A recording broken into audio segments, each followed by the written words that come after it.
Muy buenos días. Muchas gracias por continuar con nosotros. Estamos muy contentos de que nos volvamos a encontrar una vez más.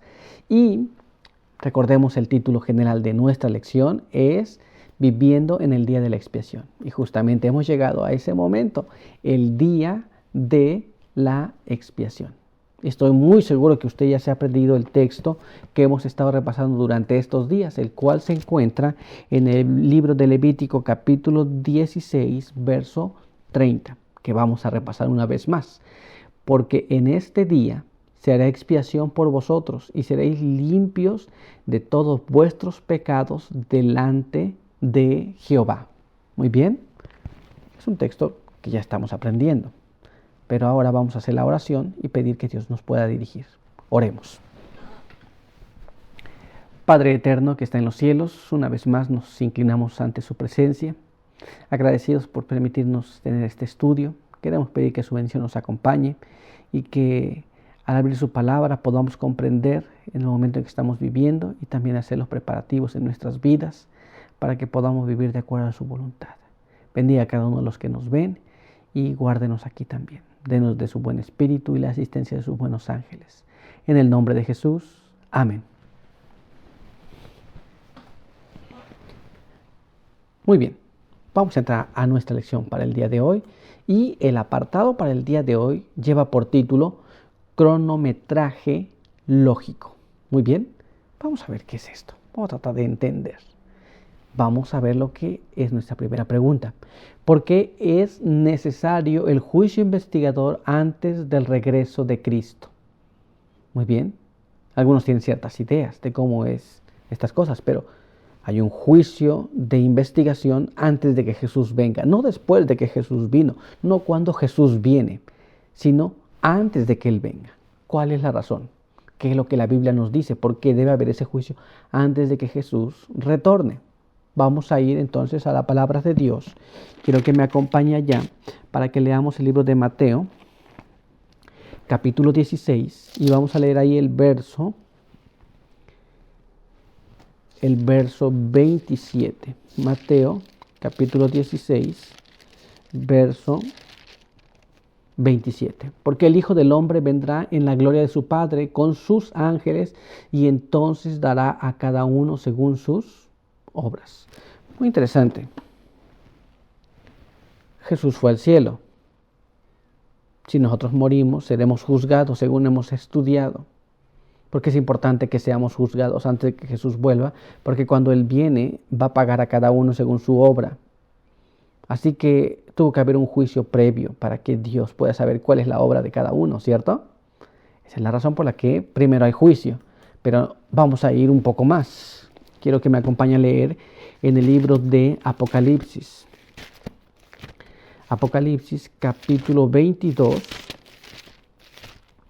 Y ahí vamos a leer el verso número 12, que dice así: Yo vengo pronto y mi galardón conmigo, para dar a cada uno según su obra.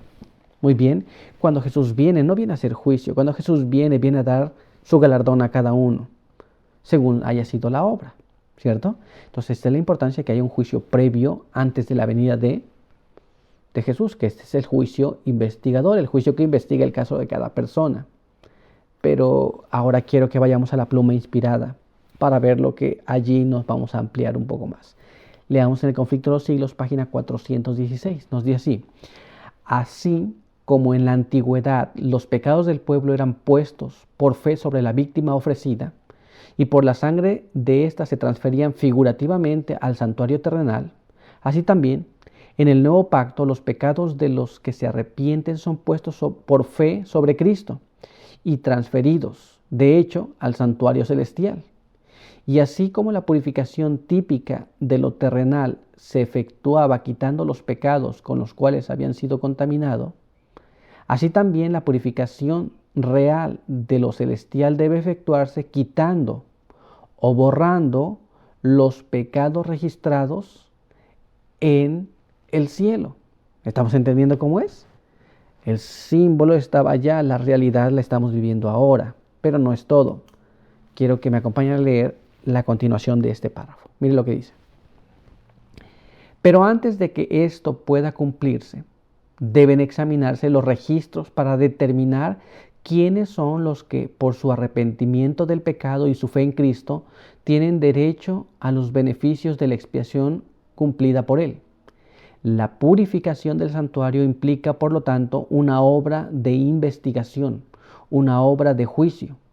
Esta obra debe realizarse antes de que venga Cristo para redimir a su pueblo, pues cuando venga, su galardón está con Él, para que pueda otorgar la recompensa a cada uno según haya sido su obra. ¿Nos damos cuenta? Estamos viviendo en el tiempo donde Jesús ahora tiene que estar limpiando el santuario.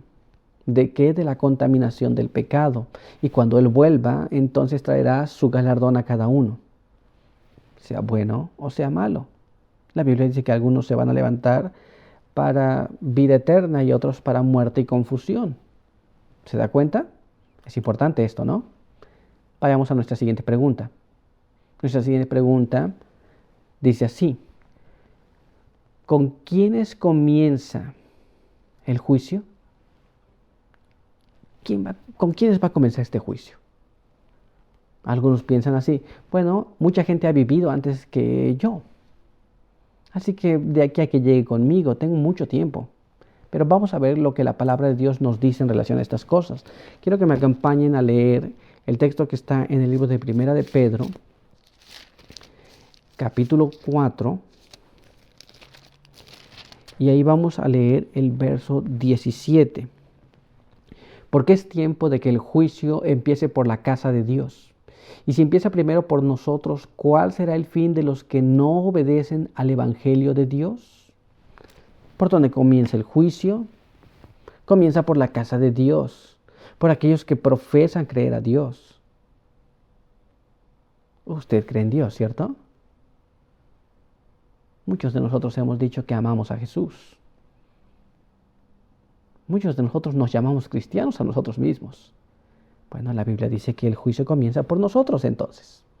Pero vamos a ahondar un poco más. Quiero que me acompañen a leer el siguiente párrafo que se encuentra en el Conflicto de los Siglos, página 472, el cual dice así: en el rito típico, solo aquellos que se habían presentado ante Dios arrepintiéndose y confesando sus pecados y cuyas iniquidades eran llevadas al santuario por medio de la sangre del holocausto, tenían participación en el servicio del día de las expiaciones.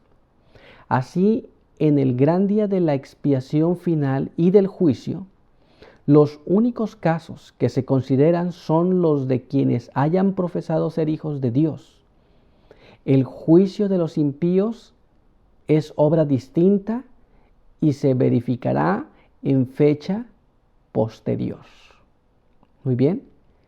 Entonces, los que han profesado seguir a Jesús son los que son juzgados, porque el juicio comienza por la casa de Dios. Los que no creen, los impíos, se va a hacer en otro tiempo, en otro momento. ¿Estamos entendiendo? Pero el juicio de aquellos que han profesado seguir a Jesús es antes de la venida de Jesús. Eso nos lleva a nuestra siguiente pregunta. Nuestra siguiente pregunta en este apartado dice así: ¿cuándo y por quién serán juzgados entonces los impíos? Vamos a ver lo que la palabra de Dios nos dice al respecto. Acompáñenme a leer en 1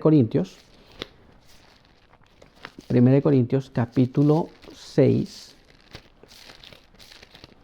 y ahí vamos a leer el verso 2 y el verso 3, que dice así: ¿no sabéis que los santos han de juzgar al mundo? Y si vosotros vais a juzgar al mundo, ¿seréis incapaces de juzgar casos de menor importancia? ¿No sabéis que hemos de juzgar a los ángeles? ¿Cuánto más las cosas de esta vida? Muy bien. ¿Qué pasa con el juicio de los impíos? La Biblia dice que los santos los han de juzgar, así como a los ángeles que han caído. Muy bien. ¿Estamos entendiendo cómo va a ser? Ese juicio se verifica en otro momento. Pero quiero que me acompañe a leer en la pluma inspirada acerca de esto. Mire cómo dice en este material que es El conflicto de los siglos, página 641. Durante los 1000 años que transcurrirán entre la primera resurrección y la segunda, se verificará el juicio de los impíos. Entonces será cuando, como está predicho por San Pablo, los santos han de juzgar al mundo. Junto con Cristo juzgan a los impíos. ¿Se da cuenta? Ese es en otro tiempo, no es ahora mismo. Ahora es el juicio investigador de aquellos que han profesado creer en Jesús, pero en aquel tiempo, durante los 1000 años, se juzgará a los impíos. Y en ese momento, entonces, las personas que no han aceptado a Jesús, que no creen en Jesús, serán juzgadas. Muy bien, ¿estamos entendiendo esta parte entonces? Si usted profesa seguir a Jesús, si usted cree en Jesús, es momento de arrepentirnos. Es momento de confesar nuestros pecados. Pues ahora es el momento del juicio que comienza por la casa de Dios. Muy bien, pero por hoy hemos concluido nuestro estudio. Vamos a continuar más adelante, pero ahora vamos a hacer una oración. Muy bien, acompáñenme a orar. Padre eterno que está en los cielos, santificado sea su nombre. Estamos muy agradecidos por permitirnos leer su palabra. Sabemos las cosas que han de acontecer. Hemos leído que ahora estamos viviendo en este día importante del juicio donde se investiga cada caso de cada persona que profesa creer en Jesús. Queremos pedir que nos ayude para que podamos entender el tiempo, confesar nuestros pecados y estar a cuentas con Dios. Guárdenos y bendíganos. Ayúdenos para poder vivir por la fe en aquellas cosas que hemos aprendido. Bendiga a cada persona que nos vio y nos ha escuchado. En el nombre de Jesús. Amén. Muy bien, pues hemos estudiado este tema importante, pero no se olvide. Le esperamos el día de mañana. Que Dios le bendiga.